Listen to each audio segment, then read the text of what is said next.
नमस्कार दोस्तों, मैं देवेंद्र सोहता स्वागत करता हूं आप सभी का हमारे YouTube चैनल द स्कॉलर्स अड्डा पे। और आज जो हम टॉपिक शुरू करने जा रहे हैं वो टॉपिक रहेगा इंग्लिश का। तो आज शुरू करेंगे हम इंग्लिश की क्लास 1। इंग्लिश को बिल्कुल बेसिक से लेकर एडवांस तक लेकर चलेंगे, ठीक है। तो आज जो हम पढ़ेंगे इंग्लिश में वो इंग्लिश का बिल्कुल ही बेसिक रहेगा, जिसमें हम टॉपिक्स की ओवरव्यू लेंगे, एक ओवरव्यू नॉलेज लेंगे बार बार से, ताकि हमको पता लगे कि जो इंग्लिश है वो है क्या और हमने इसको पढ़ना कैसे है, इसको कवर कैसे करना है। तो बात करते हैं आज की क्लास। देखो, जो हमारा जो टॉपिक्स रहेंगे वो किसके लिए रहेंगे? For all competitive exams, mainly SSC में पूछे जाते हैं, जो इंग्लिश में जो लैंग्वेज ऑप्शनल होती है, या मान लो सीपीओ वगैरह में, बैंकिंग में हो गई, स्टेट पुलिस हो गया, पटवारी हो गया, अलाइड हो गया, या एचपी का पीजीटी का जो पेपर 1 होगा उसमें पूछे जाते हैं। तो इन सभी एग्जाम्स के लिए हमारे पास क्या है, ये इंग्लिश का जो पढ़ाऊंगा मैं आपके पास, जितनी भी क्लासेस रहेंगी वो इन सभी को कवर करेंगी। और मैंने बोला है आपको बेसिक टू एडवांस लेकर चलेंगे, तो हर जो टॉपिक होगा वो डीपली होगा कवर्ड। तो ऐसा नहीं है कि इसमें हमने ऊपर ऊपर से कवर किया है, डीपली कवर्ड होगा। बात करते हैं सबसे पहले जो हम इस वीडियो में कवर करने जा रहे हैं, इस लेक्चर में जो कवर करने जा रहे हैं वो रहेगी हमारी इंट्रोडक्शन टू इंग्लिश। पहले हम इंट्रोडक्शन देंगे इंग्लिश को, फिर उसके बाद बेसिक्स ऑफ इंग्लिश लैंग्वेज के बेसिक्स कवर करेंगे। फॉर्मेशन ऑफ सेंटेंस, हम ये जानेंगे कि जो इंग्लिश लैंग्वेज है उसमें सेंटेंस कैसे बनता है, ठीक है। उसके बाद हम पढ़ेंगे पार्ट ऑफ स्पीच के बारे में, कि पार्ट ऑफ स्पीच क्या होता है, कितने टाइप के पार्ट ऑफ स्पीच है इंग्लिश में। आगे हम जो इसमें कवर करने जा रहे हैं, English from exam point of view. Exam point of view से हम इंग्लिश को कैसे चेक करते हैं। मान लो कि हमने एग्जाम पॉइंट ऑफ व्यू में क्या क्या कवर करना है, इसमें कैसे कैसे कवर करना है, ठीक है। Questions commonly asked in English, है ना, जो इंग्लिश लैंग्वेज में जो क्वेश्चंस कॉमनली पूछे जाते हैं, किस टाइप के क्वेश्चंस रहेंगे, क्या क्या इसमें रहेगा, उसके बारे में बात करते हैं, ठीक है। तो चलते हैं आगे। हाँ जी, तो अब शुरुआत करते हैं हमारी इंग्लिश की, ठीक है। अगर मैं बात करूं इंग्लिश लैंग्वेज की, अगर बात करते हैं इंग्लिश लैंग्वेज की, तो इंग्लिश क्या है? इंग्लिश की बात करते हैं, इंग्लिश क्या है? इंग्लिश पहली चीज तो क्या है, इंग्लिश एक लैंग्वेज है। इंग्लिश क्या है? इंग्लिश एक लैंग्वेज है। अब लैंग्वेज क्या होती है? मैं लैंग्वेज की बात करूं तो लैंग्वेज क्या होगी? लैंग्वेज एक माध्यम है, याद रखना, लैंग्वेज का एक माध्यम है। किस चीज का माध्यम? जिससे मैं अपनी बात किसी दूसरे को समझा सकूं, जिससे हम अपनी बात किसी दूसरे व्यक्ति को समझा सकते हैं, उसको क्या बोलते हैं? लैंग्वेज बोलते हैं, ठीक है, पहली चीज। अच्छा, अगर मैं बात करूं कि जैसे मैंने आपको कुछ बोला और वो आपको समझ में आ गया, तो वो आपके लिए क्या होगी? वो लैंग्वेज होगी। और मान लो मैंने कुछ और सेंटेंस बोला जो आपके समझ में ही नहीं आया, तो क्या वो आपके लिए लैंग्वेज है? वो आपके लिए लैंग्वेज बिल्कुल नहीं होगी, ठीक है। तो याद रखना, लैंग्वेज का समझ आने से बहुत बड़ा मीनिंग है ना, बहुत बड़ा कोरिलेशन है समझ आने से मीनिंग के साथ, है ना।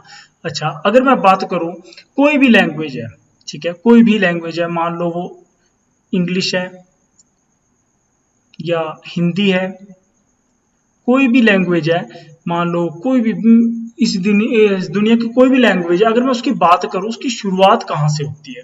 किसी भी लैंग्वेज की शुरुआत कहाँ से होगी? याद रखना, साउंड से। किसी भी लैंग्वेज की शुरुआत कहाँ से होगी? साउंड से स्टार्टिंग होती है, ठीक है, जिसको ध्वनि बोला जाता है। ध्वनि से हमेशा किसी भी लैंग्वेज की शुरुआत होगी। अगर मैं बात करूं ध्वनि से कैसे, है ना, ध्वनि से इस प्रकार से होती है कि जब हम, मान लो जो इंसान था वो नया नया बना, हम पूर्व पाषाण काल की बात करते हैं, स्टोन एज की बात करते हैं, जब इंसानों को क्या था, इंसानों को प्रॉपरली बोलना नहीं आता, इनके पास कोई लैंग्वेज नहीं थी, वो एक दूसरे को इशारों से या जो पत्थर होते हैं दीवारों पर चित्र बनाकर एक दूसरे से समझाते थे। लेकिन उसकी बात करते हैं उस समय की, तो उनके मुंह में क्या थी? उनके मुंह में कोई ना कोई साउंड तो थी, है ना, चाहे वो ए की थी, बी की थी, सी की थी, कोई भी एक साउंड तो थी उनके मुंह में। और उसी साउंड से लेकर आज क्या बन चुकी है? आज एक प्रॉपर लैंग्वेज बन चुकी है, ठीक है। शुरुआत कहाँ से हुई थी? शुरुआत एक साउंड से हुई थी, और क्या बन चुकी है? आज एक प्रॉपर लैंग्वेज बन चुकी है। तो इसकी बात करेंगे, तो याद रखना, कोई भी लैंग्वेज है, किसी भी लैंग्वेज की शुरुआत हमेशा कहाँ से होगी? साउंड से होगी, ठीक है। साउंड में बात करते हैं, साउंड से क्या बनते हैं हमारे पास? साउंड से हमारे पास क्या बनेंगे? साउंड से हमारे पास क्या बनेंगे? साउंड से हमारे पास अल्फाबेट्स बनेंगे, ठीक है। अल्फाबेट की बात हो रही है। अच्छा, अगर मैं अल्फाबेट की बात करूं, अल्फाबेट क्या होता है? जैसे हम हिंदी में पढ़ते हैं ना, क ख ग, ये सारे क्या है? सारे क्या है? वर्णमाला का पार्ट है। ऐसे ही जो अल्फाबेट्स होंगे वो हमारे किसके पार्ट होते हैं? इंग्लिश की जो अल्फाबेट सीरीज होती है उसके पार्ट होते हैं, ठीक है। अल्फाबेट को ही हम क्या बोलते हैं? अल्फाबेट को ही हिंदी में क्या कहा जाता है? हिंदी में वर्ण कहा जाता है, ठीक है। अल्फाबेट को ही हिंदी में वर्ण कहा जाता है, ठीक है। तो आगे बात करते हैं हम।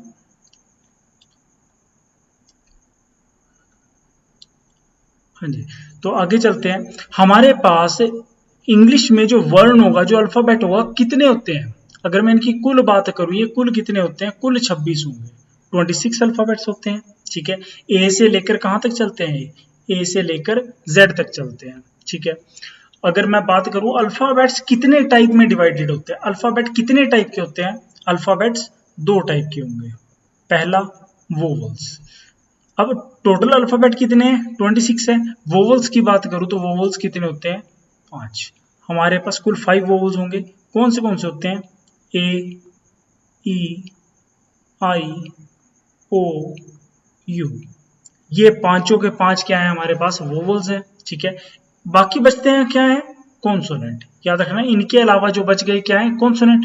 वोवल्स कितने थे? 5। तो कॉन्सोनेंट कितने बचे? कुल 21। क्यों? 26 टोटल है ना, तो 21 क्या बचे? कॉन्सोनेंट। अब कॉन्सोनेंट होंगे क्या? याद रखना, जो इनके अलावा बचे, ए बी सी डी, जो ए ई आई ओ यू के वोवल्स के अलावा बचते हैं, जैसे कि B, C, D, F, G, H, ये बाकी सारे जितने भी बचते हैं सारे क्या है? कॉन्सोनेंट है। पहली चीज बेसिक नॉलेज हमको वोवल्स और कॉन्सोनेंट की होनी चाहिए, ताकि हम किसका यूज कर सके? वोवल्स और कॉन्सोनेंट का यूज कहाँ देखा जाता है? जब हम क्या पढ़ते हैं? हम आर्टिकल्स का टॉपिक पढ़ते हैं, है ना। मैक्सिमम यूज वहां पर देखा जाता है कि जैसे ए हो गया, एन हो गया और द हो गया, तो हम इनका यूज कहाँ करते हैं? इसके बेस पर, ठीक है। अच्छा, अगर बात करूं, अब अल्फाबेट तो बन गए, ठीक है। हम बात कर रहे हैं इंग्लिश लैंग्वेज जो है वो कैसे कैसे बनती है ना। तो अल्फाबेट तो हमारे पास बन गए, ठीक है। अल्फाबेट तो बन चुके हैं, वोवल्स भी बन गए, कॉन्सोनेंट भी बन गए। अभी अल्फाबेट क्या आते हैं? जैसे मैंने बताया था, ए ई आई ओ यू, है ना, और B C D F G H. अच्छा, ये सारे क्या है? अल्फाबेट है। अगर मैं बात करूं, जैसे हमारे पास कोई भी क्या है, मान लो अगर सी की बात करूं, सी क्या है? सी एक कॉन्सोनेंट है और अल्फाबेट भी है, ठीक है। ऐसे ही ए भी क्या है? वोवल भी और कॉन्सोनेंट भी, वोवल भी और अल्फाबेट भी है ना। ऐसी बात करूं, टी, टी भी क्या है ना। ये सारे अलग अलग क्या है? ये सारे अल्फाबेट्स हैं। क्या इनका कोई मीनिंग है? सी का कोई अपना मीनिंग, ए, टी, इनका कोई अपना मीनिंग नहीं होता। लेकिन जब हम इन क्या करते हैं, हम इन सभी को जोड़ देते हैं, है ना। तो क्या वर्ड बन गया? कैट वर्ड बन गया। क्या वर्ड बन गया? कैट। याद रखना, तो जब अल्फाबेट्स आपस में जुड़ते हैं तब वो क्या बनाते हैं? वो वर्ड बनाते हैं। अल्फाबेट्स आपस में जुड़कर क्या बनाते हैं? वर्ड बनाते हैं। अब अल्फाबेट और वर्ड में डिफरेंस क्या है? पहली बात तो ये, अल्फाबेट क्या होता है और वर्ड क्या होता है, इनके बारे में जानेंगे। अल्फाबेट अलग अलग, जब हम वोवल्स को पढ़े या कॉन्सोनेंट को पढ़े, जो अलग अलग, जैसे सी हो गया था, यहाँ पर ए हो गया, टी हो गया, तीनों क्या है? तीनों अल्फाबेट है। लेकिन जब हमने इनको इकट्ठा कर दिया तो ये क्या बन गए? ये वर्ड बन गए। सभी अल्फाबेट का ग्रुप क्या नहीं होता? सभी अल्फाबेट का ग्रुप वर्ड नहीं होता। मान लो मैंने कोई भी 3-4 अल्फाबेट इकट्ठे लिख दिए, जरूरी नहीं है वो वर्ड हो। तो वर्ड होने के लिए, वर्ड बनने के लिए क्या चीज जरूरी है? वर्ड बनने के लिए क्या चीज जरूरी है? मीनिंग। वर्ड बनने के लिए क्या चीज जरूरी है? मीनिंग जरूरी है, मतलब कि अर्थ होना जरूरी है, मीनिंग आना जरूरी है, तभी वो क्या बनेगा? वर्ड। अगर मीनिंग नहीं है तो वो क्या है? वो अल्फाबेट्स है, वो ग्रुप ऑफ अल्फाबेट्स है ना। तो हम कह सकते हैं वर्ड क्या होता है? वर्ड क्या होगा? Group of alphabets with meaning. Group of alphabets with meaning. ऐसा अल्फाबेट्स का ग्रुप जिसका क्या होगा? एक मीनिंग होगा, उसको क्या बोलेंगे? वर्ड बोलेंगे, है ना। अल्फाबेट का ग्रुप है विद मीनिंग, ठीक है। अच्छा, वर्ड का क्या आ गया? मतलब आ गया, ठीक है। अब वर्ड जब आपस में जुड़ेंगे, जब वर्ड्स आपस में जुड़ेंगे तो वर्ड्स आपस में जुड़कर क्या बनाते हैं? अगर मैं बात करूं, वर्ड्स आपस में जुड़ेंगे, वर्ड्स आपस में जुड़कर क्या बनाते हैं? पहली चीज वो क्या बनाएंगे? वो फ्रेज बनाएंगे। वर्ड्स आपस में जुड़कर क्या बनाते हैं? वर्ड्स आपस में जुड़कर फ्रेज बनाते हैं, ठीक है। वर्ड्स आपस में जुड़कर क्या बनाएंगे? फ्रेज बनाएंगे। अब फ्रेज क्या होगा? फ्रेज की बात करूं, देखो हमने 2 या 3 वर्ड्स को इकट्ठा लिख दिया तो वो क्या बन जाता है? वो फ्रेज बन जाता है, वो सेंटेंस नहीं बनता। पहली बात तो सेंटेंस क्या होगा? जिसका एक पूरा मीनिंग होगा, जिसका एक कंप्लीट मीनिंग होगा, उसको सेंटेंस बोलते हैं। लेकिन फ्रेज का क्या नहीं होता? फ्रेज का कंप्लीट मीनिंग नहीं होता, है ना। फ्रेज का कंप्लीट मीनिंग नहीं होता। ठीक है। फ्रेज होगा क्या, फ्रेज की बात करता हूँ तो फ्रेज होगा क्या, फ्रेज को हम लिख सकते हैं, ये क्या होगा, ये होगा ग्रुप ऑफ वर्ड्स, ये क्या होगा, group of words which have incomplete meaning, which have incomplete meaning, ऐसा वर्ड्स का ग्रुप जिसका मीनिंग क्या है, जिसका मीनिंग इनकम्प्लीट है, याद रखना है, जिसका मीनिंग क्या है, जिसका मीनिंग इनकम्प्लीट है उसको क्या बोलेंगे हम, उसको फ्रेज बोला जाएगा, उसको क्या बोला जाएगा, फ्रेज बोला जाएगा। ठीक है, group of words with incomplete meaning. ठीक है, अच्छा अगर मैं बोलूँ कोई भी एक सेंटेंस ले लेते हैं, ठीक है, मान लो एक सेंटेंस ले लिया मैंने, राम इज प्लेइंग फुटबॉल। क्या ये सेंटेंस सही है? अगर मैं इसकी बात करूं, राम इज प्लेइंग फुटबॉल, क्या एक सही सेंटेंस है? जी बिल्कुल सही सेंटेंस है। ठीक है, अगर मैं इसमें से खाली मैं राम के बारे में ले लूं, मान लो कि राम इज, है ना, इतना ही ले लूं, तो ये क्या है, क्या है ये, पहली बात तो ग्रुप ऑफ क्या है, ये वर्ड्स है, वर्ड्स का ग्रुप है। ठीक है, दो वर्ड्स आपस में जुड़ रहे हैं, पहला वर्ड क्या है, राम, दूसरा वर्ड क्या, इज। वर्ड होने का मतलब क्या, उसका मीनिंग होना चाहिए, राम का एक अपना मीनिंग है, इज का एक अपना मीनिंग है, तो ये क्या बन गया हमारे पास, ये हमारे पास फ्रेज बन गया, group of words with which have incomplete meaning. क्या राम इज का मीनिंग कंप्लीट है? नहीं है, तो ये क्या है, ये हमारे पास फ्रेज है। ठीक है, अच्छा अब अगली बात करते हैं क्लॉज की।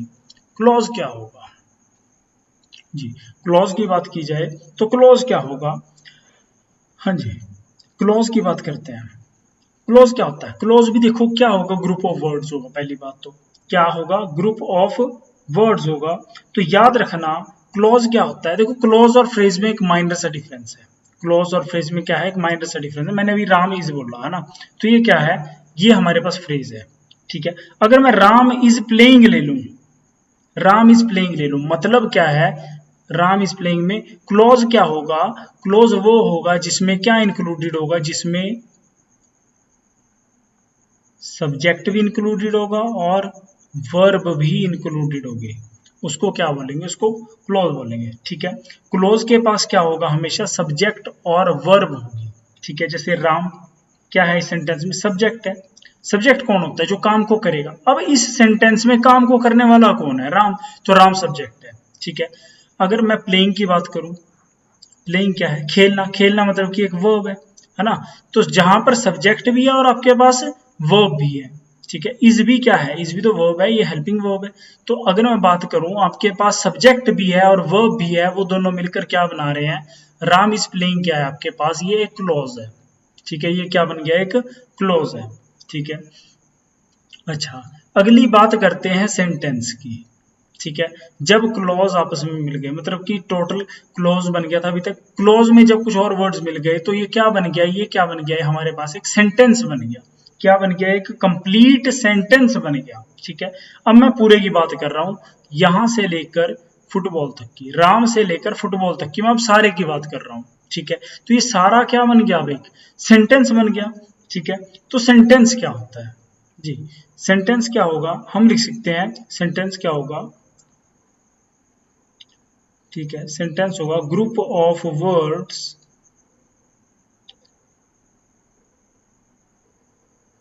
विच हैव कंप्लीट मीनिंग, है ना, group of words which have complete meaning, तो ये क्या बन गया हमारे पास, सेंटेंस बन गया। Group of words which have complete meaning क्या है, सेंटेंस बन गया। ठीक है, जब हमारे पास शब्दों का क्या बन जाए, जब हमने शब्दों को आपस में जोड़ दिया, वर्ड्स को आपस में जोड़ दिया और उनका क्या आ गया, उनका एक कंप्लीट मीनिंग आ गया, तो क्या बन गया हमारे पास, वो हमारे पास सेंटेंस बन गया। जब तक मीनिंग कंप्लीट नहीं है तो वो क्या नहीं है, वो सेंटेंस नहीं है। ठीक है, और अब ये सेंटेंस बन गया, तो याद रखना सेंटेंस के बनने से ही क्या हो गया, सेंटेंस के बनने से ही हमारे पास क्या हो गया, लैंग्वेज बन गई। ठीक है, याद रखना लैंग्वेज कब बनेगी, जब क्या होगा, हमारे पास क्या बन जाएगा, सेंटेंस बन जाएगा। बिना सेंटेंस के, without sentence language is incomplete. ठीक है, तो सेंटेंस के बन जाने से ही क्या बन जाती है? लैंग्वेज। क्यों? मैंने आपको क्या बोला था? लैंग्वेज क्या है? जो समझ में आए। जो मैंने बोला और आपको समझ में आ गया तो क्या है? लैंग्वेज। और जो मैंने बोला आपको समझ में आ गया तो उसका क्या होगा? मीनिंग होगा ना। और कंप्लीट मीनिंग होगा। तो कंप्लीट मीनिंग होता किसका है? ये लिखा हुआ है, कंप्लीट मीनिंग किसका है? सेंटेंस का है। तो याद रखना, हमारे पास लैंग्वेज कब बनती है? जब क्या बन जाता है? एक प्रॉपर सेंटेंस, एक कंप्लीट सेंटेंस बन जाता है, तभी क्या बनती है? हमारे पास एक लैंग्वेज बनती है। ठीक है, ये क्लियर हो गया होगा। ठीक है, अब आगे बढ़ते हैं जी। अब बात करेंगे हमारे इसमें formation of sentence in English. ठीक है, हमारे पास इंग्लिश लैंग्वेज में एक सेंटेंस कैसे, अभी तक हमने ये पढ़ लिया था कि सेंटेंस कैसे कैसे बनता है, किस किस चीज से मिलकर सेंटेंस बनता है। अब बात करेंगे formation of sentence in English. ठीक है, इंग्लिश लैंग्वेज में सेंटेंस कैसे बनता है? सेंटेंस बनाने के लिए तीन चीजें चाहिए। पहली चीज क्या है? सब्जेक्ट। उसके बाद क्या चाहिए? वर्ब। उसके बाद क्या चाहिए? ऑब्जेक्ट। ये तीन बेसिक चीजें मिलकर क्या बना देती है? सेंटेंस। अब याद रखना, आपने बहुत सेंटेंसेस ऐसे भी देखे होंगे जहां पर डबल सब्जेक्ट है, डबल ऑब्जेक्ट है, या विदाउट ऑब्जेक्ट सेंटेंस भी देखे होंगे। तो याद रखना, ये बेसिक फॉर्मेशन है। ये मैं टोटली मत कर रहा, बेसिक फॉर्मेशन है कि एक बेसिक सा सेंटेंस बनाने के लिए हमको क्या चाहिए? एक सब्जेक्ट चाहिए, एक वर्ब चाहिए और एक क्या चाहिए? ऑब्जेक्ट। सब्जेक्ट की बात करते हैं। सब्जेक्ट जिसको क्या बोला जाता है? सब्जेक्ट जिसको क्या बोला जाता है हिंदी में? कर्ता बोला जाता है। याद रखना, कर्ता कौन होगा? जो काम को करेगा। तो सेंटेंस में कोई ना कोई एक ऐसा व्यक्ति जरूर होता है जो काम को करने वाला होता है, जो काम को कर रहा होता है ना।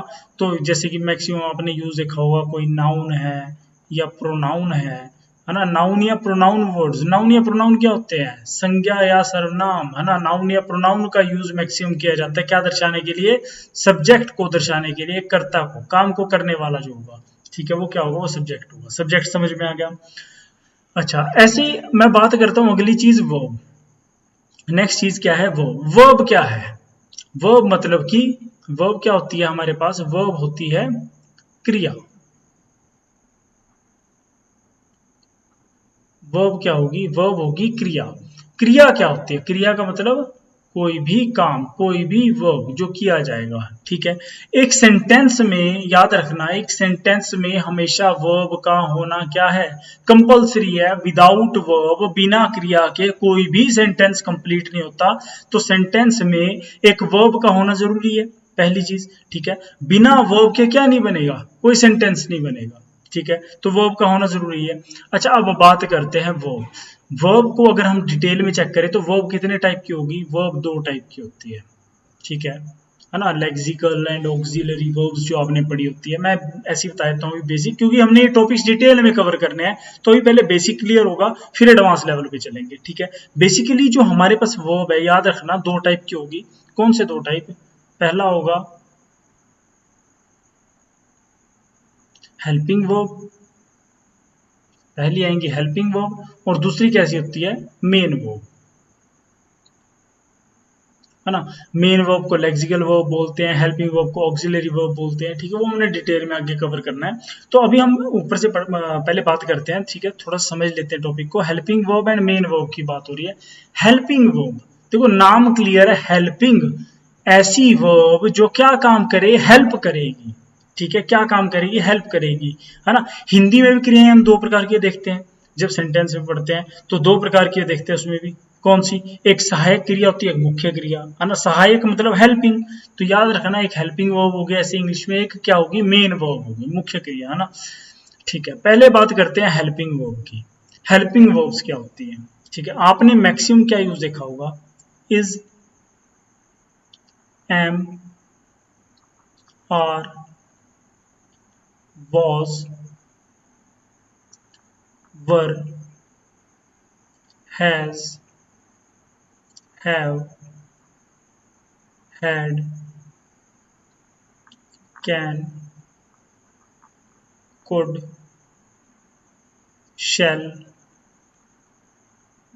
should, will, would, ought to, must, may, might. तो इनकी बात करते हैं, ये सारी की सारी क्या है, ये सारी की सारी क्या है हमारे पास, ये सारी की सारी हेल्पिंग वर्ब्स हैं, है ना। जो सेंटेंस में आपने यूज देखी होगी, इज का यूज देखा होगा, एम देखा होगा, is, am, are, was, were, can, could, shall, should, may, might, to, ought, to, must, ये सारी क्या है हमारे पास, हेल्पिंग वर्ब्स है ना। ये काम क्या करती हैं, ये सेंटेंस को एक कंप्लीट मीनिंग देने में हेल्प करती है, मेन वर्ब को लिखने में हेल्प करती है। तो याद रखना, ये हेल्प करने का ही काम करती है, एक कंप्लीट मीनिंग देती है सेंटेंस को, हेल्पिंग वर्ब, ठीक है। मेन वर्ब, अब मेन वर्ब क्या होगी, है तो ये भी वर्ब क्रिया है, लेकिन कैसी है, मेन है। मेन मतलब मुख्य क्रिया, जो सेंटेंस में एक मेन काम किया जा रहा है, ये उसको दर्शाती है, ठीक है। मेन वर्ब की बात करते हैं, तो मेन वर्ब कितने टाइप की होती है, हमने स्कूलों में ये पढ़ा होता है कि मेन वर्ब जो है वो 3 टाइप की है, वर्ब की first form, second form and third form. लेकिन हम अगर डिटेल में बात करें, ये कितने टाइप की होती है, वर्ब की फर्स्ट फॉर्म, वर्ब की सेकंड फॉर्म, वर्ब की थर्ड फॉर्म, वर्ब की फोर्थ फॉर्म एंड वर्ब की फिफ्थ फॉर्म। हमारे पास जो वर्ब्स होती है, मेन वर्ब जो होती है, वो 5 टाइप की होती है, वर्ब की first form, second form, third form है, fourth form and fifth form, ठीक है। मेन वर्ब हमारे पास 5 टाइप की होगी, ठीक है। तो बात करते हैं सबसे पहले कि इनको थोड़ा समझते हैं, ठीक है। याद रखना, जो वर्ब की फर्स्ट फॉर्म होगी वो किसको दर्शाती है, वो हमेशा प्रेजेंट को दर्शाती है, ठीक है। सेकंड फॉर्म पास्ट को दर्शाएगी, third form past particle past को ही दर्शाती है ये भी, फोर्थ फॉर्म भी प्रेजेंट को दर्शाएगी और फिफ्थ भी प्रेजेंट को दर्शाएगी, ठीक है। इन सभी के बारे में पता लग गया, ठीक है। अब बात करते हैं वर्ब की फर्स्ट फॉर्म। मान लो एक वर्ड ले लेते हैं, गो। गो कैसी फॉर्म है, गो कैसे फॉर्म है, वर्ब की फर्स्ट फॉर्म है। सेकंड फॉर्म क्या आएगी इसकी, वेंट। थर्ड फॉर्म क्या आएगी, गोन, गो, वेंट, गोन, है ना। थर्ड फॉर्म क्या आ गई इसकी, गोन आ गई। Fourth form going, fourth form क्या आ गई, गोइंग। फिफ्थ फॉर्म गोज, है ना।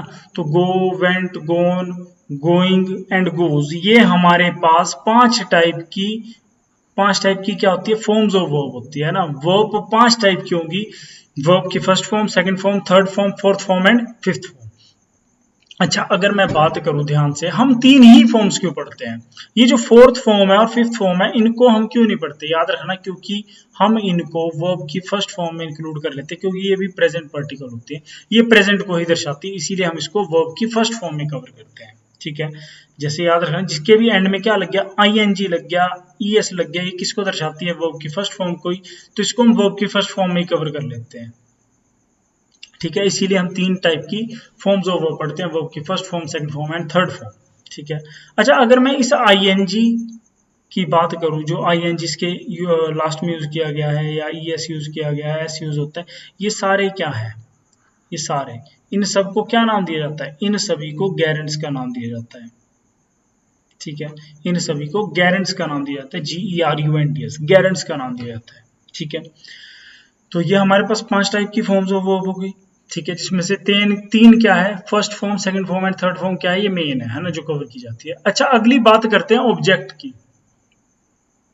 ऑब्जेक्ट क्या होगा जी, ऑब्जेक्ट की बात करते हैं। हमारे पास ऑब्जेक्ट क्या होगा, ऑब्जेक्ट मतलब, ऑब्जेक्ट क्या होता है,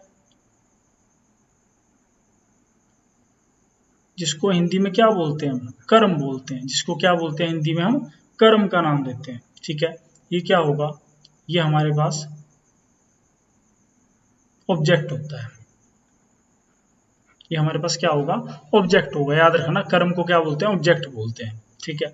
अब कर्म क्या होता है, ऑब्जेक्ट होता क्या है, पहली चीज मैंने आपको क्या बताया, सब्जेक्ट कौन होगा, जो काम को करेगा, एक काम को करने वाला हमेशा क्या होगा, सब्जेक्ट होगा, ठीक है।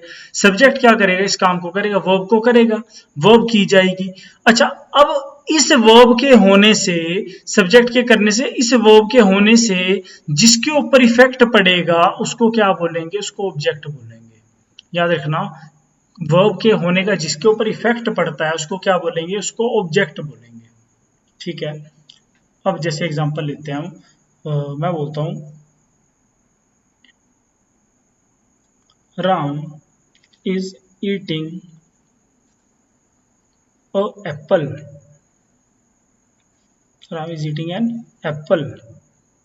ठीक है, तो Ram is eating an Apple, इसकी बात करते हैं। हमारे पास इस सेंटेंस में राम क्या है? राम क्या है? सब्जेक्ट है। ठीक है, अगली चीज इज आपको अभी क्लियर किया था। इज क्या होती है? हेल्पिंग वर्ब होती है, तो इज हमारे पास हेल्पिंग वर्ब है। ईटिंग आईएनजी लग गया तो मेन वर्ब की फर्स्ट फॉर्म में इंक्लूड होगा। ठीक है, दोनों क्या दर्शा रही है? दोनों ही हमको वर्ब दर्शा रही है। ठीक है, एन एप्पल जी, Ram is eating an apple. Apple क्या है? यही तो ऑब्जेक्ट है। एप्पल ही तो क्या है? हमारे पास ऑब्जेक्ट है। इसी को समझना कि हमारे पास subject plus verb plus object ने मिलकर क्या बनाया? एक सेंटेंस बनाया। ये ऑब्जेक्ट क्या होगा जिसके ऊपर इफेक्ट पड़ेगा? अभी राम खा रहा है ना। राम कौन है? काम करने वाला। क्या काम कर रहा है? खाने का। तो एक काम जो किया जा रहा है, वर्ब जो की जा रही है, ईटिंग। ठीक है, तो राम के खाने से इफेक्ट जिसके ऊपर पड़ेगा वही क्या होगा? वही तो ऑब्जेक्ट होगा। तो इसके खाने से, ईटिंग से जो इफेक्ट पड़ा, ईटिंग से जो इफेक्ट पड़ा, हाँ, ईटिंग से जो इफेक्ट पड़ा वो किसके ऊपर पड़ा? वो एप्पल के ऊपर पड़ा, है ना। तो ये एप्पल क्या हो गया जी? ये एप्पल क्या हो गया हमारे पास? ये ऑब्जेक्ट हो गया। ठीक है, क्योंकि अभी मान लो जो एप्पल है वो पूरा है, उसने खाना शुरू किया तो वो कम होगा, उसने और खाया वो और कम होगा, तो इफेक्ट किसके ऊपर पड़ रहा है? एप्पल के ऊपर। तो याद रखना, जिसके ऊपर इफेक्ट पड़ा वो क्या होगा? हमेशा ऑब्जेक्ट होगा। क्लियर है? सब्जेक्ट क्लियर है, वर्ब क्लियर है, ऑब्जेक्ट क्लियर है। ठीक है, अब आगे बढ़ते हैं। अगली चीज जो हमने कवर करनी है वो क्या है? Part of speech. अभी आपको बेसिक सेंटेंस की फॉर्मेशन हो गई कि सेंटेंस कैसे बनता है, इंग्लिश में सब कुछ पता लग गया आपको। ठीक है, अब बात करते हैं नेक्स्ट। जो हमारे पास मेन जो टॉपिक शुरू होता है वो होता है पार्ट ऑफ स्पीच। ठीक है, पार्ट ऑफ स्पीच याद रखना। हम इसमें किसको देखेंगे? हम इसमें वर्ड्स को जैसे हिंदी में बात करते हैं, हिंदी में हम क्या पढ़ते हैं? विकार के आधार पर शब्द कितने प्रकार का है? 2 प्रकार का है ना। मान लो मैं विकार की बात करूं तो हिंदी में हम क्या पढ़ते हैं? विकार के आधार पर शब्द 2 प्रकार का है। कौन सा? एक हो गया विकारी, है ना, एक हो गया अविकारी। देखो इंग्लिश और हिंदी सेम है, कोई खास डिफरेंस नहीं है ना। मैं भी समझा देता हूँ कैसे। विकार के आधार पर शब्द 2 प्रकार का है, विकारी एक अविकारी। विकारी कितने होते हैं? 4। अविकारी में कितने होते हैं? 4। 4 और 4 कितने हुए? 8। और यही 8 क्या है हमारे पास इंग्लिश में? पार्ट ऑफ स्पीच है। इन्हीं 8 को क्या बोला जाता है? पार्ट ऑफ स्पीच बोला जाता है। तो याद रखना, ये हिंदी और इंग्लिश में सेम चलता है, माइनर सा डिफरेंस है। जिस व्यक्ति ने इंग्लिश सीख ली या हिंदी सीख ली, कोई एक भाषा सीख ली, वो दूसरी बड़ी इजीली सीख सकता है, क्योंकि ज्यादा डिफरेंस नहीं होता, है ना। अभी हमने बात की थी सेंटेंस की फॉर्मेशन की। कैसे होता है कि सबसे पहले सब्जेक्ट आएगा, फिर वर्ब आएगा, फिर ऑब्जेक्ट आएगा। हिंदी में बात करूं, सबसे पहले कर्ता आएगा, फिर कर्म आएगा, फिर क्रिया आएगी, है ना। बनेगा तो इन 3 चीजों से ही। बस ये क्या है कि ये दोनों चीजें आगे पीछे आती है, कर्म और क्रिया, बस इतना ही डिफरेंस है। ठीक है, तो आगे बात करते हैं अभी। हाँ जी, तो हमारे पास बात कर रहे थे जैसे 8 होते हैं। कौन से विकारी? कौन से होते हैं? संज्ञा, सर्वनाम, विशेषण और क्रिया, 4 ये हैं। अविकारी जिसको अव्यय बोला जाता है, क्रिया विशेषण, संबंध बोधक, समुच्चय बोधक और विस्मयादि बोधक। कुल कितने हो गए? 8। यही सब हमने इधर पढ़ना है इंग्लिश में, 8। ठीक है, तो इनकी बात करते हैं। हाँ जी, अब मैं बात करना चाहूंगा सबसे पहले जो नाउन होता है। ठीक है, पार्ट ऑफ स्पीच। अच्छा, मैंने एक चीज बताई थी, मैंने ये क्या बताया था? ये शब्द भेद का पार्ट है। विकार किसका पार्ट होता है? शब्द भेद का। अब मैंने मेन चीज ये बताने के लिए बनाया था कि शब्द भेद जो होगा, शब्द भेद का पार्ट होता है शब्द भेद। तो इस शब्द का भेद मतलब, तो हमने जो ये बात करनी है यहाँ पर, अभी बात किसकी करनी है? वर्ड की बात करनी है कि हम एक वर्ड को किस किस टाइप से चेक कर सकते हैं, है ना। हम उसको क्या क्या बना सकते हैं एक वर्ड को, तो उसकी बात करनी है। हम वर्ड्स को किस किस कैटेगरीज में बांट सकते हैं, उनकी बात करनी है। तो शुरुआत करते हैं। सबसे पहले क्या आता है? नाउन। नाउन जिसको क्या बोला जाता है? संज्ञा बोला जाता है। ठीक है, तो नाउन होगा क्या? पहली बात करूं, नाउन क्या होगा? देखो 8 के 8 हमारे पास पार्ट ऑफ स्पीच है। Noun, pronoun, adjective, verb, adverb, preposition, conjunction and interjection. ठीक है, तो नाउन की बात करते हैं। नाउन क्या होगा? संज्ञा। मतलब याद रखना, जिस संज्ञा का होता है किसी भी चीज का नाम। तो मैं एक चीज बोलूंगा, जैसे आपको बताया जाएगा कि प्लेस का नाम होगा, इसमें पर्सन्स नेम आएगा, इसमें इस चीज का आएगा, इस चीज का आएगा, सब छोड़ दो, बस इतना याद रखो। नाउन क्या होता है? नाउन क्या होता है? नाउन होता है नेमिंग वर्ड। नाउन क्या होगा? Naming words. अब नेमिंग वर्ड से क्या अभिप्राय है कि याद रखना, इस संसार में जितनी भी चीजें हैं उनका कुछ ना कुछ नाम होता है है ना। मान लो मैं बात करूं, पेन है, चेयर है, टेबल है, राम है, श्याम है, दिल्ली है, मुंबई है, हर चीज का क्या है, एक नाम होता है। मान लो वो चीज लिविंग है चाहे नॉन लिविंग है, हर चीज का एक नाम होता है ना। तो याद रखना वही नाम क्या होता है, वही नाम नाउन होता है। उसी नाम को क्या बोलते हैं, उसी नेम को क्या बोला जाता है, नाउन बोला जाता है। तो याद रखना नेमिंग वर्ड्स, ऐसे वर्ड जो किसी को भी नेम करने के लिए यूज किए जाए, किसी का नेम बताने के लिए यूज किए जाए, वही क्या होते हैं, वही नाउन होते हैं। ठीक है, क्लियर है नाउन। अगली चीज पढ़ेंगे प्रोनाउन। प्रोनाउन क्या होगा, प्रोनाउन जिसको क्या बोला जाता है, प्रोनाउन जिसको सर्वनाम बोला जाता है ना, सर्वनाम बोला जाता है। तो प्रोनाउन क्या होगा, याद रखना इसको हम बोलेंगे विच रिप्लेसेस नाउन।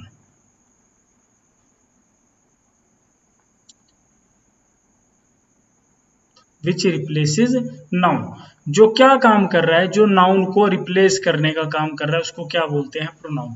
जैसे हम हिंदी में क्या करते हैं, सर्वनाम का यूज कहाँ करते हैं, जब हमने किसी संज्ञा शब्द की रिपीटिशन को रोकना हो, उसकी पुनरावृत्ति को रोकना हो, तब हम किसका यूज करते हैं, प्रोनाउन का। ऐसे इंग्लिश में होता है।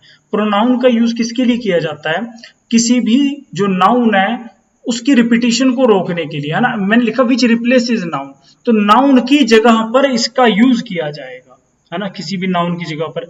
मान लो एक व्यक्ति है सोहन, है ना, एक व्यक्ति क्या है, सोहन नाम है उसका। मैंने क्या करना है, मैंने उसके बारे में बताना है। ठीक है, Sohan is a good boy, Sohan lives in Delhi, Sohan goes to his work daily, Sohan eats this, Sohan do that. मैंने अब एक वर्ड बार बार यूज क्या कर दिया, सोहन, जबकि कैसा वर्ड है, नाउन। और हमको एक चीज पता है कि जो नाउन वर्ड है उसकी जो रिपीटिशन है वो बार बार नहीं की जाती।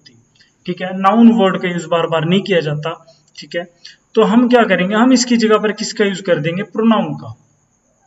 तो सोहन का प्रोनाउन क्या बन जाएगा, ही।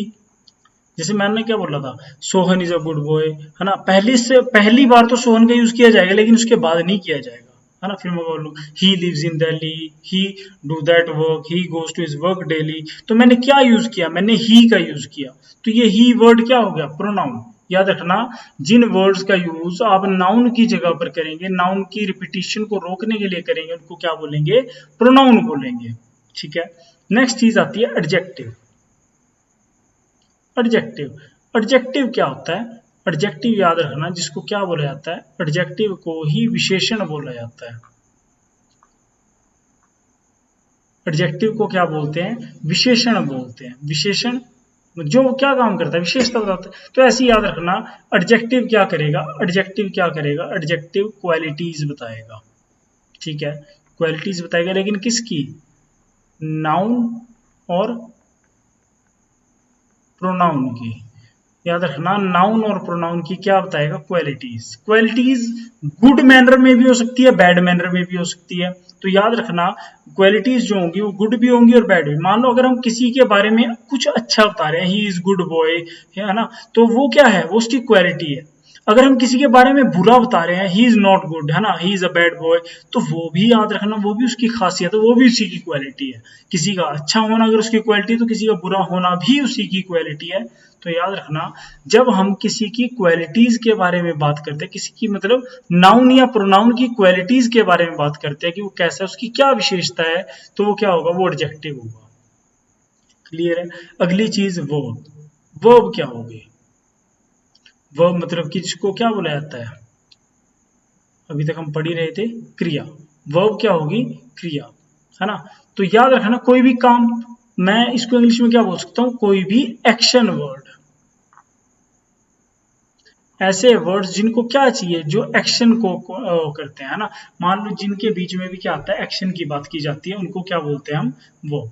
ठीक है, अभी मैंने बताया था, एक एग्जांपल दिया था आपको प्लेइंग वाला, है ना।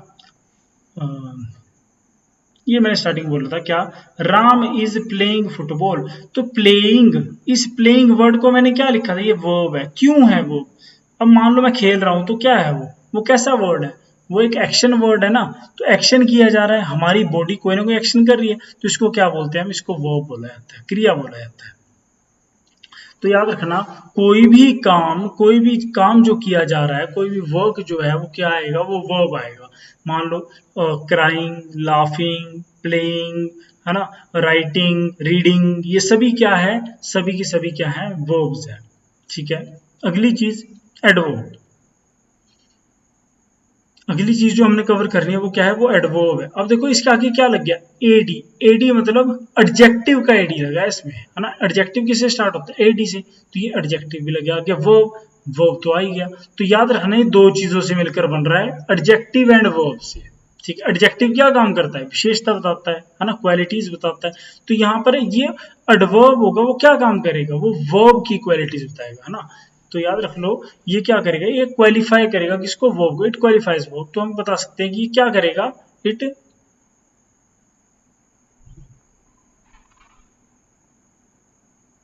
It qualifies verb. ये वर्ब की क्वालिटीज बताएगा। और वर्ब की क्वालिटी कोई कैसे बता सकता है, पहली चीज तो वर्ब क्या है, कोई काम। तो किसी काम की क्वालिटीज आप कैसे बता सकते हैं जी। पहली चीज तो कि जो काम है वो कब हो रहा है ना, कहाँ किया जा रहा है, कितनी मात्रा में किया जा रहा है, और काम कैसे हो रहा है ना। How the work is taking place. जब हम इसकी बात करेंगे, जो काम हो रहा है वो कैसे किया जा रहा है ना, वो किस टाइप से हो रहा है, तब वहां पर क्या होगा, वहां पर एडवर्ब होगा। ठीक है।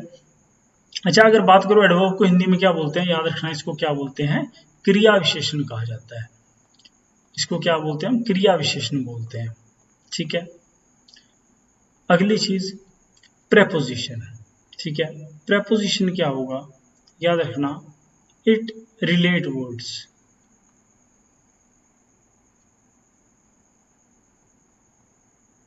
ये क्या काम करेगा, ये वर्ड्स को रिलेट करने का काम करेगा, इट रिलेट वर्ड्स। तो प्रेपोजिशन क्या काम करता है, ये वर्ड्स को रिलेट करने का काम करता है। ठीक है, वर्ड्स के बीच में संबंध बताता है, तो उसको क्या बोलते हैं, प्रेपोजिशन। जैसे हमने कुछ प्रेपोजिशन वर्ड्स देखे होते हैं, जैसे अबव, ओवर, ऑन, इन, ये सारे कैसे वर्ड्स हैं, प्रेपोजिशन। ये क्या काम करते हैं, ये सेंटेंस में जो वर्ड्स यूज हुए हैं उनको आपस में रिलेट करते हैं, उनका आपस में संबंध बताते हैं, है ना। इसको हिंदी में क्या बोला जाता है जी, इसकी बात करेंगे, हिंदी में क्या बोला जाएगा इसको, इसको बोला जाता है हिंदी में संबंधवाचक, सॉरी संबंध बोधक बोला जाता है इसको।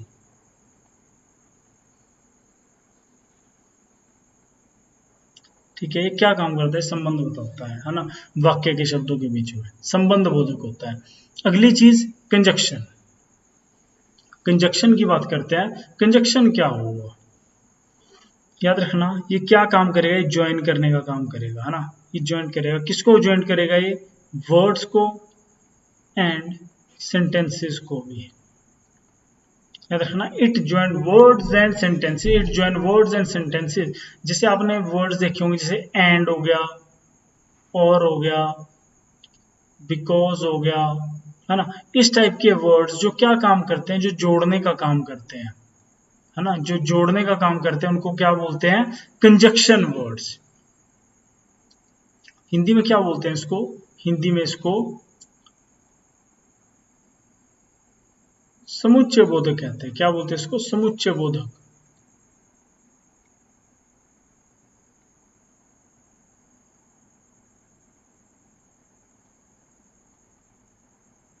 हिंदी में इसको समुच्चय बोधक बोला जाता है, जो क्या काम करता है, जोड़ने का काम करता है। मान लो मैंने बोला राम एंड श्याम,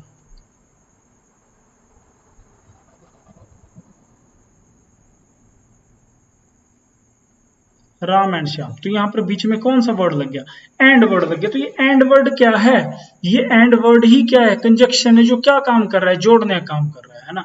राम एंड श्याम किसको जोड़ा इसने, दो वर्ड्स को। कौन से दो वर्ड्स, राम और श्याम, दो वर्ड्स हैं, इनको जोड़ने वाला क्या है, कंजक्शन है। ठीक है, ऐसे सेंटेंसेस के बीच में भी जोड़ सकता है ये, है ना। तो ये जो ज्वाइन करेगा किसको करेगा, वर्ड्स एंड सेंटेंसेस को, समुच्चय बोधक कंजक्शन। लास्ट जो हमारे पास बचता है, लास्ट पार्ट ऑफ स्पीच, वो क्या है, इंटरजेक्शन। इंटरजेक्शन की बात करते हैं, इंटरजेक्शन क्या काम करता है, याद रखना, आपने ये सिंबल देखा होगा, है ना, आपने ये सिंबल देखा होगा जरूर। ठीक है, तो इस सिंबल की बात करते हैं, तो ये सिंबल जो होता है, ठीक है,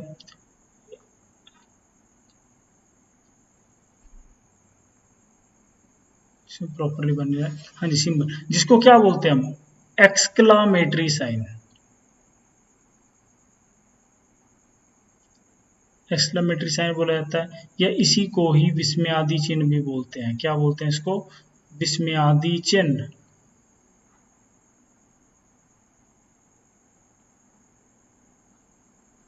है ना।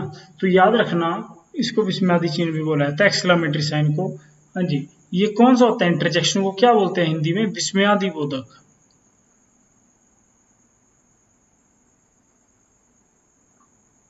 इसको क्या बोला जाता है? विस्मयादि बोधक बोला जाता है हिंदी में। ये क्या काम करता है? एक्सक्लेमेटरी साइन क्या काम करता है? याद रखना, इंटरजेक्शन जो होगा वो क्या काम करेगा? हमेशा सडन फीलिंग्स को दर्शाएगा। ठीक है, क्या काम करेगा? सडन फीलिंग्स को। मान लो मैंने कोई चीज देखी और उस चीज को देखकर मेरे को क्या हुई? मेरे को खुशी हुई, तो मेरे मुंह से जो वर्ड निकलेंगे वो क्या होंगे? वो इंटरजेक्शन के वर्ड्स होंगे, है ना।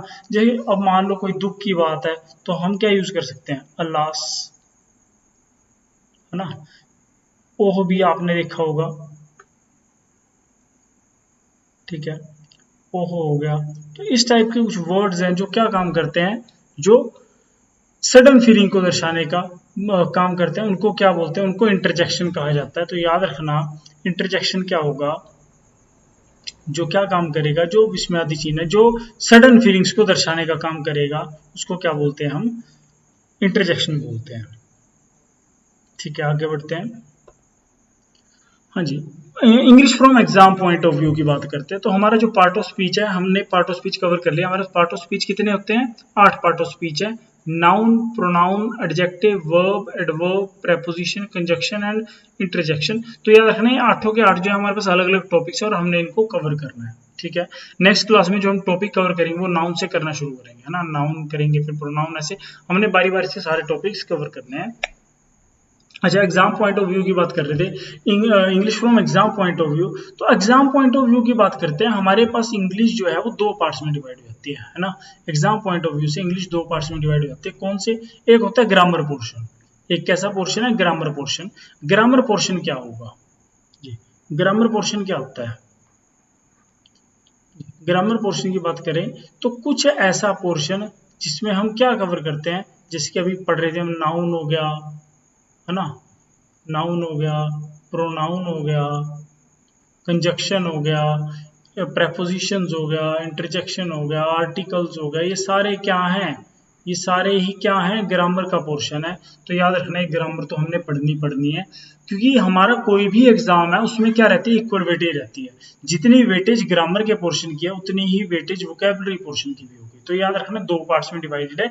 एक ग्रामेटिकल पोर्शन हमने पढ़ना है, ग्रामर कवर करना है, और एक क्या कवर करना है? वोकैबुलरी पोर्शन कवर करना है। ठीक है, तो ग्रामर में नाउन हो गया, प्रोनाउन, वर्ब, एडजेक्टिव, एडवर्ब हो गया, प्रेपोजिशन हो गया, कंजक्शन हो गया, इंटरजेक्शन हो गया, और इसके अलावा जो सेंटेंसेस हो गया ना, वॉइस हो गया, नरेशन हो गया, वो सारा किसका पार्ट है? वो सारा ही ग्रामेटिकल पार्ट है, ग्रामर का पोर्शन है। ठीक है, वॉइस, नरेशन वगैरह भी सब उसी में है। अब बात करते हैं वोकैबुलरी पोर्शन। वोकैबुलरी पोर्शन क्या होगा? जैसे कि सिनोनियम से आ सकता है, एंटोनियम्स से आ सकता है, सिनोनियम्स हो गया, एंटोनियम्स हो गया, one word substitution, one word substitution हो गया, है ना। तो सिनोनिम्स इसमें कवर हो गए, एंटोनिम्स इसमें कवर होंगे, वन वर्ड सब्स्टिट्यूशन। याद रखना, वोकैबुलरी पोर्शन, है ना। और उसके अलावा जैसे इडियम्स एंड फ्रेजेस, इस टाइप का जितना भी पोर्शन होगा सारा किसमें कवर किया जाएगा? वोकैबुलरी पोर्शन में। ये सारा का सारा ही वोकैबुलरी पोर्शन का पार्ट है, वोकैब का पार्ट है। ठीक है, और याद रखना, इक्वल वेटेज रहती है। मैं ग्रामर की बात करूं तो जितनी वेटेज ग्रामर की रहती है उतनी ही वोकैबुलरी पोर्शन की भी रहती है, कि दोनों इक्वल वेटेज में है। अब मान लो ग्रामर से, मान लो आपका हाई लेवल का एग्जाम है, बेसिक नहीं है, तो उसमें क्या करेगा? उसमें वोकैबुलरी पोर्शन कैसे देगा? वो आपको क्या करेगा? वो आपको एक पैराग्राफ दे देगा। ठीक है, एक बड़ा पैराग्राफ दे देगा। फिर उसमें क्या करेगा? उसमें वर्ड को मार्क कर देगा कि ये जो वर्ड है इसको ए बोल दिया, इस वर्ड को बी बोल दिया, इसको सी बोल दिया, कहीं पर फिलअप दे दिया, है ना, उस फिलअप को डी नाम दे दिया, ऐसे। तो बोलेगा जो ए वर्ड है इसका सिनोनियम, इसका सेम एक्यूरेट मीनिंग किसका होगा? 4 ऑप्शन में से फाइंड करना होगा। तो सिनोनियम पूछ सकता है, एंटोनियम पूछ सकता है ना। या कोई भी एक लाइन है, उस लाइन के लिए आप क्या वर्ड यूज कर सकते हैं? वन वर्ड सब्स्टिट्यूशन जो आप अनेक शब्दों के लिए एक शब्द है ना, काफी सारे वर्ड्स के लिए आप सिंगल वर्ड यूज करेंगे, वो हो सकता है इडियम्स एंड फ्रेज। कोई मुहावरा दे दिया बीच में, है ना, जैसे बाय हुक एंड क्रोक इस टाइप से, तो वो क्या होगा, वो हमारे पास वोकैबुलरी का पोर्शन रहेगा, इडियम्स एंड फ्रेजेस। ठीक है। अच्छा, तो ग्रामर पोर्शन भी इसमें आएगा और वोकैबुलरी पोर्शन भी। ठीक है, दोनों की बराबर की वेटेज रहती है। हो सकता है किसी एग्जाम में वो वेरी करता हो थोड़ा सा कि ग्रामर कहीं पर ज़्यादा आ रही है या वोकैबुलरी थोड़ी ज़्यादा आ रही है, वो उसके ऊपर भी वेरी करेगा, लेकिन दोनों इंपॉर्टेंट है और हम दोनों को ही बराबर वेटेज देकर प्रॉपर कवर करेंगे। ठीक है, तो एग्जाम पॉइंट ऑफ व्यू से हमारे पास यही रहेगा। ठीक है, तो आगे इस टाइप की मैं वीडियोस और लेकर आऊँगा। तो आज की वीडियो को यहीं समाप्त करते हैं, धन्यवाद। और हमारा जो इंस्टाग्राम पेज है उसका भी लिंक हमने बायो में डाल दिया है, आप उसको भी सब्सक्राइब कर सकते हैं। और हम वहीं पर आपको और भी स्टडी मटेरियल प्रोवाइड कर रहे हैं। हमारे यूट्यूब चैनल को भी सब्सक्राइब करें, वीडियो को लाइक करें, ताकि आप और भी ऐसा कंटेंट देख सकें। और हमारा बहुत सारा कंटेंट ऑन द वे है, इंग्लिश के लेक्चर्स आ रहे हैं, रीजनिंग के लेक्चर्स आ रहे हैं, करंटली हमारे पास जो है हिस्ट्री के लेक्चर्स अभी चले हुए हैं। तो आप सारा का सारा हमारे यूट्यूब चैनल पर फ्री प्रोवाइड कर फ्री स्टडी कर सकते हैं। ठीक है, और अगर आपको इनके स्टडी के नोट्स भी चाहिए आपको, तो प्रॉपर पीडीएफ नोट्स भी आपको मिल जाएंगे हमारे टेलीग्राम चैनल पर। तो आप हमारे टेलीग्राम चैनल को भी ज्वाइन करें। धन्यवाद।